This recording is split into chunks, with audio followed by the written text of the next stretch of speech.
নমস্কার বন্ধুরা, নিশ্চয়ই ভালো আছেন সবাই। আজকে আবারও হাজির হয়ে গেলাম নতুন একটি রেসিপিকে সঙ্গে করে।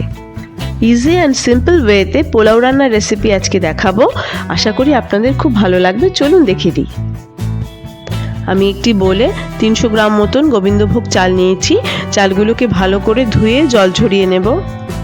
চাইলে আপনারা বাসমতি চালও ব্যবহার করতে পারেন, তবে আমি বলবো এই সুগন্ধি আতপ চালেই যদি এই রেসিপিটা করা হয় তাহলে খেতে খুব টেস্টি হবে।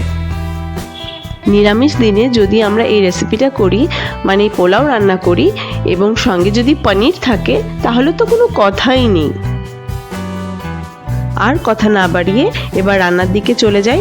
আমি ওভেনে প্যান বসিয়ে তাতে 4 টেবিল স্পুন মতন ঘি দিয়েছি এবং 3টে তেজপাতা দিয়ে দিলাম এবং এলাচ আর দারচিনি দিয়ে দিলাম।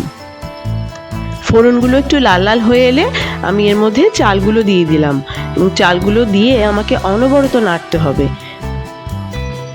এর মধ্যে আমি 1 টিস্পুন আদা পেস্ট দিলাম। আদা পেস্ট দিয়ে চালের সঙ্গে ভালো করে মিশিয়ে নিতে হবে। এই পর্যায়ে গ্যাসের ফ্লেম একেবারে লো থাকবে। আপনারা আপনাদের পছন্দ মতো ড্রাই ফ্রুটস অ্যাড করতে পারেন। আমি এখানে শুধুমাত্র কিশমিশ এবং কাজু বাদামই দিয়েছি। এবার চালগুলোকে খুব ভালো করে ভেজে নিতে হবে, কমপক্ষে 10 মিনিট। চাল যত ভালো ভাজা হবে পোলাওগুলো তত ঝুরঝুরে হবে। লক্ষ্য করবেন আমি এখানে 575 ml দুধ ব্যবহার করেছি 300 গ্রাম চালের জন্য।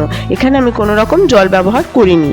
এই পর্যায়ে আমি পরিমাণ মতো লবণ দিয়ে ভালো করে চালগুলোকে দুধের সঙ্গে মিশিয়ে নেব। দুধ অথবা জল যেটাই ব্যবহার করুন না কেন অবশ্যই গরম হতে হবে। দেখতে পাচ্ছেন ফুটে উঠেছে। এই পর্যায়ে আমি কিছু কাঁচা লঙ্কা দিয়ে দিলাম। এই পর্যায়ে আমি গ্যাসের ফ্লেম পুরোপুরি লো করে ঢেকে রাখবো 5 থেকে 7 মিনিটের জন্য। 7 মিনিট পরে ফিরে এলাম। দেখুন চালগুলো অলমোস্ট 70% সিদ্ধ হয়ে গেছে। এখন আমি ভালো করে চালগুলোকে নাড়িয়ে চাড়িয়ে, মানে নিচের চাল ওপরে, ওপরের চাল নিচে দিয়ে আবার ঢাকা দিয়ে রাখবো। আবারও 5 মিনিট পরে ঢাকনা খুলে আমি 1.5 চা চামচ মতন চিনি ব্যবহার করব। চিনিগুলোকে মিশিয়ে নিয়ে আমি আবারও গ্যাসের ফ্লেম লো করে ঢাকনা দিয়ে 2 থেকে 3 মিনিটের জন্য রেখে দেব। চিনিটা যদি আমি আগে ব্যবহার করতাম তাহলে ভালো করে চালটা সিদ্ধ হতো না।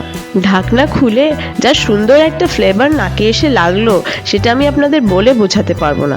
আপনারা যদি বাড়িতে এই রেসিপিটা ট্রাই করেন তাহলেই আপনারা বুঝতে পারবেন। নিন, আমার ঝরঝরে নিরামিষ পোলাও রেডি। দেখলেন না কত সুন্দর ইজিয়েস্ট ওয়েতে একদম কম সময় এই পোলাওটা রান্না করা যায়। তাহলে নিরামিষের দিন আর কোনো ঝঞ্ঝাট নয়। লাঞ্চ টাইম হয়ে গেছে, এখন ঝটপট সার্ভ করে নিই পোলাও উইথ মেথি পনির।